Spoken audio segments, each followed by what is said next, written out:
Lip reading പറ്റുമോ? അതായത് ഒരാളുടെ അദ്ദേഹം ചോദിച്ചിരിക്കുന്നത്, LPM ചോദിച്ചിരിക്കുന്നത് ഒരാളുടെ മൈക്രോ എക്സ്പ്രഷൻ റീഡ് ചെയ്യാൻ പറ്റുമോ, ലിപ്പ് റീഡിങ് പറ്റുമോ എന്നുള്ളതാണ്. അത് വളരെ ഇൻട്രസ്റ്റിംഗ് ആയിട്ടുള്ള ഒരു കാര്യമാണ്. കാര്യം ഈ കോൾഡ് വാറിൻ്റെ സമയത്ത് ഈ CIA അതുപോലെ KGB കുറേ സ്പൈസൊക്കെ അവർ ആദ്യം ഉണ്ടാക്കാൻ ശ്രമിച്ചത്, കാര്യം നിങ്ങളിപ്പം നമ്മൾ ടെലസ്കോപ്പിനെ പറ്റി കേൾക്കാറുണ്ട് അല്ലേ, സൂം ലെൻസുകളെ പറ്റി കേൾക്കാറുണ്ട്. വളരെ ലോങ് ഡിസ്റ്റൻസ് കാണാൻ പറ്റുന്ന ഓപ്റ്റിക്സ് നമുക്ക് ഉണ്ടാക്കാൻ പറ്റുന്നുണ്ട്. അതിൻ്റെ പ്രധാന കാരണം എന്ന് പറഞ്ഞു കഴിഞ്ഞാൽ ലൈറ്റ് കുറച്ചുകൂടെ നമുക്ക് കൺട്രോൾ ചെയ്യാൻ ഈസി ആണെന്നുള്ളതാണ്. പക്ഷേ ശബ്ദം അതുപോലെ സൂം ചെയ്തെടുക്കാൻ ബുദ്ധിമുട്ടാണ്. ഇപ്പോൾ ഉദാഹരണത്തിന് പല എക്സ്പെരിമെൻറ്റുകൾ നടത്തിയിട്ടുണ്ട്. ഒരു കോൺകേവ് ആയിട്ടുള്ള ഒരു സർഫസിൻ്റെ നടുക്ക് മൈക്രോഫോൺ വെച്ചിട്ട് വളരെ ദൂരെ നിന്ന് ഒരു പാർക്കിലോ അല്ലെങ്കിൽ മറ്റേതെങ്കിലും സ്ഥലത്ത് ഇരിക്കുന്ന വസ്തുക്കളെ കേൾക്കാൻ വേണ്ടിയിട്ടൊക്കെ ശ്രമിച്ചു നോക്കിയിട്ടുണ്ട്. അപ്പോൾ അതിൻ്റെ പ്രശ്നം എന്ന് പറഞ്ഞു കഴിഞ്ഞാൽ നമ്മൾ എല്ലാ കാര്യത്തിലും പറയുന്ന ഒരു കാര്യമുണ്ട്, സിഗ്നൽ ടു നോയ്സ് റേഷ്യോ. അതായത് നല്ല സ്ട്രോങ് ആയിട്ടുള്ളൊരു സിഗ്നൽ വേണം, എന്നാൽ ബാക്ക്ഗ്രൗണ്ടിലുള്ള നോയ്സ് ഒക്കെ എലിമിനേറ്റ് ആണ്. ഈ ശബ്ദത്തിൻ്റെ വേവ് ലെങ്ത് പൊതുവേ വളരെ കൂടുതലാണ്, ലൈറ്റ് പോലെയല്ല. അപ്പോൾ അത് കാരണം തന്നെ അത് പലയിടത്തും തട്ടി ചെതറി വരും. നമ്മുടെ ചെവി ഭയങ്കര സെൻസിറ്റീവാണ്. 10⁻⁻12 ആണ് നമ്മൾ 0 ആയിട്ട് എടുത്തിരിക്കുന്നത്, 0 dB SPL ആയിട്ട് എടുത്തിരിക്കുന്നത്. അത്ര വളരെ സെൻസിറ്റീവ് ആയിട്ടുള്ള, അതായത് 1 വാട്ട് നമ്മൾ ജർമ്മനിയുടെ 3 ഇരട്ടി വലുപ്പത്തിലേക്കൊക്കെ വലിച്ചു നീട്ടിയാൽ മാത്രമേ, അത്രയും വലിയ ഒരു ഏരിയയിലേക്ക് സ്പ്രെഡ് ചെയ്താൽ മാത്രമേ നമുക്ക് കേൾക്കാവൂ. അത്ര ഫൈനായിട്ടുള്ള ഹിയറിംഗ് നമുക്കുണ്ട്. അപ്പോൾ അതുകൊണ്ട് ഈ കേട്ട് മനസ്സിലാക്കാനായിട്ട് ബുദ്ധിമുട്ടായിരുന്നു. അപ്പോൾ അവർ എംപ്ലോയ് ചെയ്ത ഒരു മാർഗം എന്ന് പറഞ്ഞാൽ ലിപ്പ് റീഡിംഗ് ആണ്. ഉദാഹരണത്തിന് ഇംഗ്ലീഷ് ഭാഷയിലാണെങ്കിൽ എത്ര സിലബിളുകളുണ്ടെന്ന് അറിയാം, അപ്പോൾ അത് വെച്ചിട്ടുള്ള കൺസ്ട്രക്ഷൻ അറിയാം. അപ്പോൾ അതിന് വളരെ ട്രെയിൻഡ് ആയിട്ടുള്ള ആളുകൾ ബൈനോക്കുലറോ ടെലസ്കോപ്പോ ഒക്കെ വെച്ചതിന് ശേഷം വായിലോട്ട് മാത്രം കോൺസെൻട്രേറ്റ് ചെയ്തിട്ട് ലിപ്പ് റീഡ് ചെയ്യുന്ന ഒരു രീതി ഒരു സമയത്തുണ്ടായിരുന്നു. Lip reading is possible. Lip reading എന്ന് പറഞ്ഞു കഴിഞ്ഞാൽ സംസാരിക്കുന്നത്, രണ്ടുപേര് തമ്മിൽ കൺവേഴ്സ് ചെയ്യുകയാണെന്നുണ്ടെങ്കിൽ, അവർ തമ്മിൽ സംസാരിക്കുകയാണെന്നുണ്ടെങ്കിൽ അവരുടെ ലിപ്പ് വെച്ചിട്ട് മാറ്റാം. ഈ മൈക്രോ എക്സ്പ്രഷനകത്തുള്ള ഒരു പ്രശ്നം, ഈ മൈക്രോ എക്സ്പ്രഷൻ എനിക്ക് തോന്നുന്നു പോപ്പുലർ ആക്കിയത് ഈ മെന്റലിസംകാരും കുറേ ആളുകളൊക്കെയാണ്. പിന്നെ കുറേ കളേഴ്സിൻ്റെ കാര്യമൊക്കെ പറയാറുണ്ട്.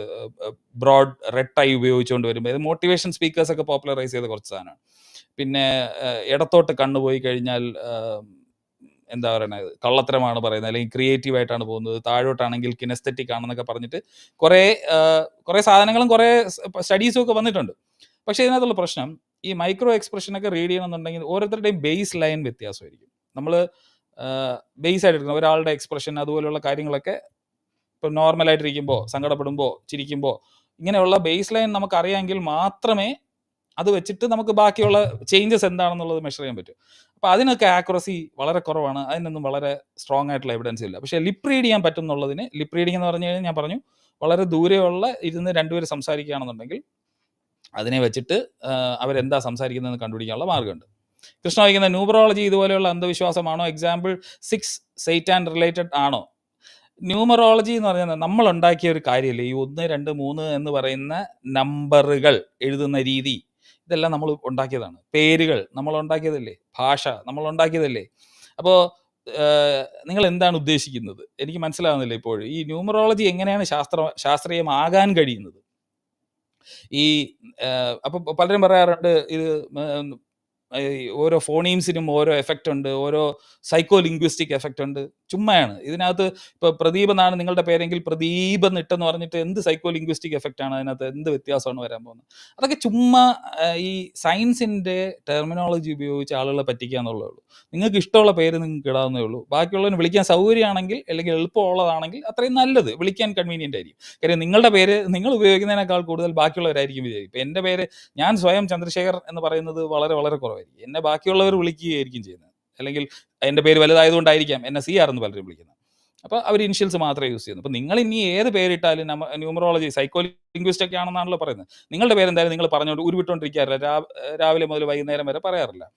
ഓപ്പോസിറ്റ് ഇരിക്കുന്ന മറ്റൊരാളായിരിക്കും നിങ്ങളെ വിളിക്കുകയും നിങ്ങളുടെ അടുത്ത് നിങ്ങളുടെ പേരിനെ കുറിച്ചിട്ട് സംസാരിക്കുകയൊക്കെ ചെയ്യുന്നത്. അപ്പോൾ അത്ര ആലോചിച്ചാൽ മതി. അപ്പോൾ അയാൾക്ക് ഇഷ്ടമുള്ളതായിരിക്കും വിളിക്കുന്നത്. മിക്കവാറും സ്കൂളിലൊക്കെ ആണെങ്കിൽ പിള്ളേർ ഇരട്ട പേരായിരിക്കും വിളിക്കുന്നത്. അപ്പോൾ അതിനകത്തുള്ള സൈക്കോ ലിംഗ്വിസ്റ്റിക് എഫക്റ്റ് ആയിരിക്കുമോ നിങ്ങൾക്ക് കിട്ടുന്നത്?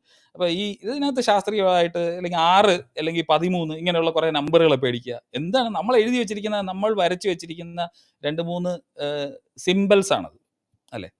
അത്രയേ ഉള്ളൂ. ഒരു കാര്യത്തിനെ റെപ്രസെൻ്റ് ചെയ്യാനായിട്ട് നമ്മൾ വരച്ചു വെച്ചിരിക്കുന്ന 2-3 സാധനമാണ്. ഇതിനെയൊക്കെ ഇങ്ങനെ പേടിക്കാൻ തുടങ്ങിക്കഴിഞ്ഞാൽ എന്ത് ചെയ്യും എന്നുള്ളതാണ്. ഓക്കെ, അടുത്തെന്താണ്?